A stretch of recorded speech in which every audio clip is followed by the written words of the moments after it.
പ്രശ്നങ്ങൾക്ക് പരിഹാരം കാണുവാൻ യു.ഡി.എഫ് സർക്കാർ നടപടി സ്വീകരിക്കുന്നില്ലെന്ന് CPIM ജില്ലാ സെക്രട്ടറി ആർ നാസർ. പെട്രോളിയം ഉൽപ്പന്നങ്ങളുടെയും നിത്യോപയോഗ സാധനങ്ങളുടെയും വില വർധനവിനെതിരെ CPIM ആലപ്പുഴ ഏരിയ കമ്മിറ്റിയുടെ നേതൃത്വത്തിൽ സംഘടിപ്പിച്ച ധർണാ സമരം ഉദ്ഘാടനം ചെയ്ത് സംസാരിക്കുകയായിരുന്നു നാസർ.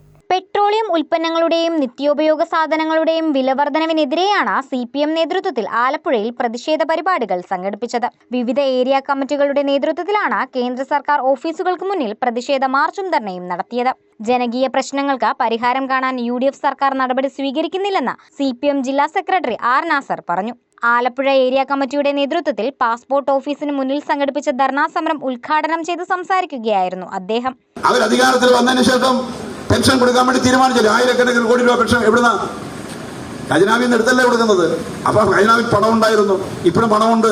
10,000-ഓളം കോടി രൂപ ഇപ്പോഴും ഉണ്ട്. അതിൽ നിന്ന് എടുത്തെങ്കിലും ഇതിന് പരിഹാരം കാണണ്ടേ? പരിഹാരം കാണാൻ കഴിയുന്ന ഒരു നിലപാടും ഈ ഗവൺമെന്റ് സ്വീകരിക്കുന്നില്ല. നോക്കുത്തിയായി നിൽക്കുകയാണ്. എന്തെല്ലാം തോന്നിവാസം കാണിക്കാതെ അതെല്ലാം കാണിച്ചുകൊണ്ടിരിക്കുക. ഉദ്യോഗസ്ഥന്മാരായിട്ടുള്ള ഉദ്യോഗസ്ഥന്മാരെ മുഴുവൻ തലങ്ങനെ മെലങ്ങനെയും അവരെ ട്രാൻസ്ഫർ ചെയ്തുകൊണ്ടിരിക്കുക.